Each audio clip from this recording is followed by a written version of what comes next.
Alright, before you all slut shame me, let me explain. Star Wars is a pop culture phenomenon, and it has been ever since it came out. Everyone who's anyone knows what Star Wars is, and true legends even incorporate it into their own passions.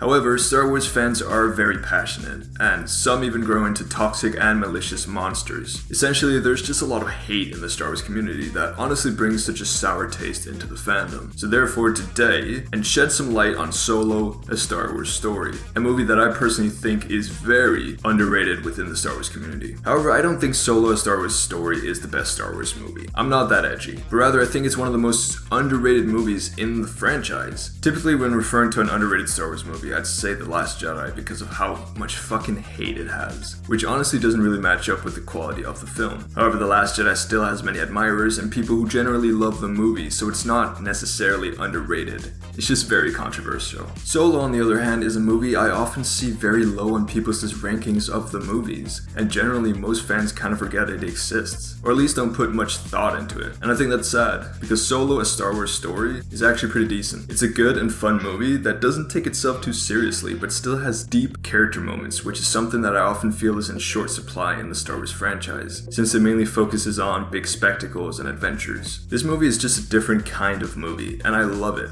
And in my opinion, it's criminally underrated, and I'll tell you why. However, before I get into why this movie is actually pretty good, and in my eyes criminally underrated, I need to talk about the parts that I didn't like, or at least didn't agree with, because it definitely is not a perfect movie, and I don't want to pitch it as this Oscar level of movie. No, I just personally like a lot of things about it, and it's a good movie within Star Wars. But yeah, there are bad things, so here they are. One of the main things I hear people complain about in this movie is Lando's feminist droid, L337. And yes, I can agree that at times it's just blatant social commentary shoved into the window. However, I definitely don't think this is as big of an issue as a lot of people make it out to be. I actually like the character most of the time. Some of her scenes are funny. She has more character moments than some human characters have in this whole series, and it's honestly nice to see droids acting as humans, and not just being apathetic or vacant. This whole liberation of droids and her push for equal rights is an interesting concept. It just may not be executed correctly, because at times it can become quite a lot and eventually it becomes excessive. However, it definitely does not cause a major problem, and she doesn't ruin the movie in any shape or form, because she doesn't hinder the story that's being told. Nextly, I would have liked more of a reaction from Beckett when Val died, because he loves his woman, and her death became pointless after Han jeopardized the mission. It would have been nice to see Beckett and Han's confrontation about this. It wouldn't have changed the story or where they go after the scene. Just a little bit more emotion from Beckett would have made his character even more resonant with me. However, this is also not a big problem because, as I'll explain later, his indifference towards her death is somewhat explained later. But yeah, a reaction still would have been nice. The inclusion of Darth Maul is kinda confusing, especially since we have no idea if this storyline continues or not. I don't like that this spin-off tried to set up something more because it's supposed to just be Han's story. However, if they resolve this nicely in the future movie or TV show, then I'll be completely fine with it. It's just that right now I don't see its purpose, and I don't like that. There aren't really any more blatant problems with the movie, but rather at times the stylistic features aren't anything special. Like the cinematography is good, the dialogue is decent, the acting is fun, but it's not something to rave about. You don't necessarily have to find obvious and specific reasons for criticizing a movie.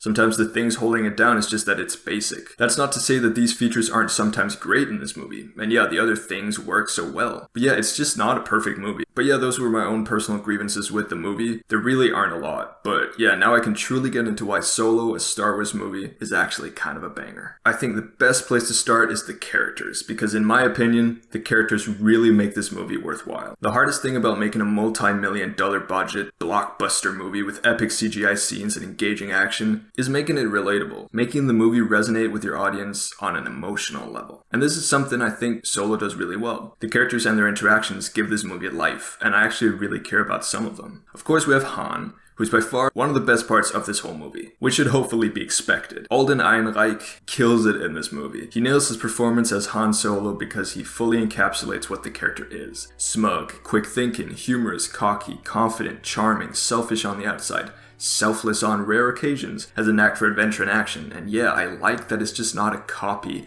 of Han Solo, but it actually feels like a younger Han. It's hard to explain, but it just makes sense. I also love how they show him as this smuggler who cares mostly about saving his own skin, but who also cares deeply about Kira and actually helps build up the rebellion. It sets up these traits that later lead to his character arc in the original trilogy. Han is just awesome in this movie. But then we move into Beckett, my other favorite. It's between Han and Beckett. Maybe I just like Woody Harrelson a lot, but he's really good in this movie, and his character is superb. He cares about others a lot, but not more than himself. He'll always try to do what'll eventually work out best for him, even though it hurts him to do it. Like, you really feel that he's truly sorry about betraying Han. But still, he's been in this smuggler life for most of his life, so he knows what it takes to survive. It also kind of explains why he doesn't linger too much on the death of Val, because even though he loved her, it's still a part of life, and mourning won't solve any problems. Beckett and Han's relationship is what to me tips Han's character, which from the beginning of the movie was quite balanced between good guy and a selfish man, over to being the selfish smuggler Han that we all know and love. It's an awesome dynamic between them, and yeah, Beckett is just awesome. Literally every character in this movie is awesome. Kira is pretty good,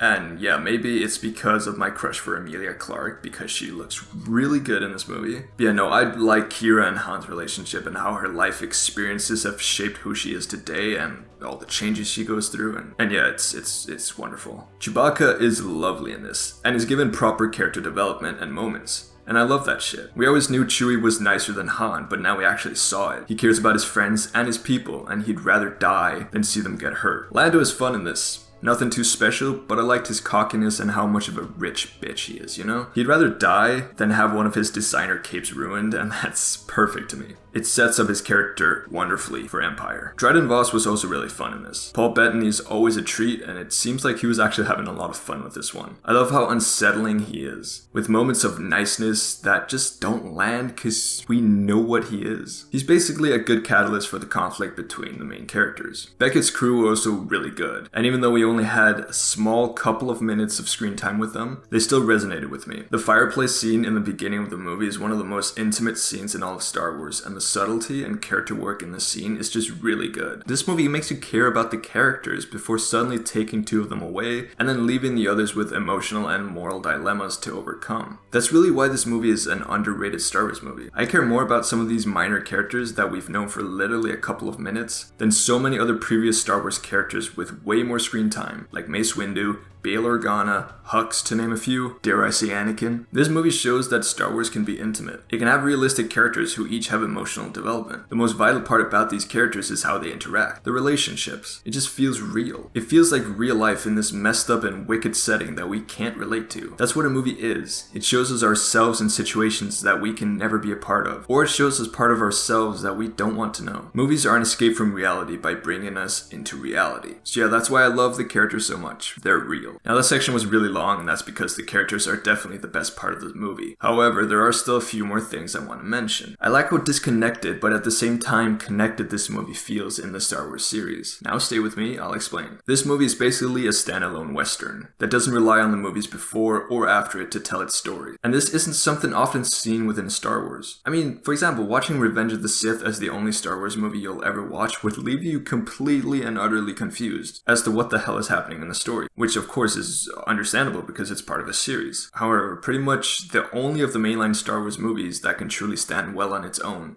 is A New Hope, because it did for so long. Even Rogue One feels too much like the prelude to A New Hope, but Solo is just Solo. Yes, Han Solo is a beloved character, and the movie does have a lot of fan-serviceable details, but these aren't essential. The lucky dice have exactly the same meaning to someone who's watched Star Wars and someone who hasn't. It's his lucky charm. That's it. All these little nods towards the originals just bring more enjoyment to past fans, but doesn't take any of the story away from the movie to people who haven't seen Star Wars. I just like that a movie can truly stand on its own in a series where everything just seems like it has to be connected. This one feels like its own thing. Naturally, the music is amazing. John Powell and John Williams did a fantastic job. I'm a firm believer that music is one of the most important aspects of any movie. Sam's speech in The Two Towers wouldn't be nearly as inspiring as it is without the music. The Avengers Assemble scene in Endgame wouldn't be nearly as epic without the music. The scene in Silence of the Lambs where Clarice first meets Hannibal wouldn't be as unsettling as it is without music. I think you're getting the point. Music is vital in creating atmosphere and tone, and it helps elevate the emotions we're supposed to be feeling to new heights. Luke looking at the twin suns is purposeful enough as it is, but without Williams popping off, it wouldn't be as resonant as it is. The music in Solo may not be as iconic as other Star Wars scores, but they do so much good work in crafting specific moods for the scenes. The action scenes are dramatic, the high tension scenes are intense,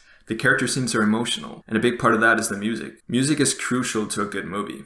Don't forget about it. Lastly, the action in this movie just works. It's fun, it's exhilarating, it fits the story. It's not pointless. Like, yeah, the CGI makes it look cool, but I don't know, I like how everyone has their own style. Chewie is a big softie but just fucking destroys stormtroopers. Beckett is slick and skillful, and Han just improvises the whole time and relies on his luck and charisma to get by. I love that they implement story into the action. It's a simple thing to do, but it adds so much depth to the action. Also, the Kessel Run is everything I expected it to be. I know now that Han saying 12 parsecs wasn't a mistake. He actually fucking did it, and I was there to watch. Now, there are more things I could talk about, but then this video would be way too long, and I'd end up repeating myself a lot. Basically, this movie is actually really good. It has so many features that not only make it a good Star Wars movie, but also just a good movie in general. The biggest downside of this movie is how unlucky the release date was. May was a date that was purposefully set to continue the hype of the last Star Wars movie. The Last Jedi was supposed to keep people in the Star Wars mood ready for another one, but as we all know, that didn't happen. The Last Jedi caused a lot of controversies, which led to many people boycotting Solo, not even giving it a chance, and I think that is sad. Solo is a fun Star Wars movie that pays respect to the franchise it's a part of, but honestly it also just is one of the most well-made movies in the franchise. As someone who studies film a lot, I can really appreciate this more stylistic kind of film, in a franchise that often doesn't focus much on the human side of filmmaking, which is definitely not a bad thing, don't get me wrong. I love Star Wars and I wouldn't change it for anything. However, I like this movie for being different because I don't like this same shit over and over again. This movie is refreshing. It just kills me that not a lot of people actually see this movie for what it is. A pretty banging Star Wars movie. In my mind, Solo, a Star Wars movie, is criminally underrated, and I'd recommend anyone who didn't pay much attention to it to watch it again. I promise you, it's not a shitfest. It's just a very decent movie. Anyways, thank you all so much for watching this rant. I hope you all enjoyed.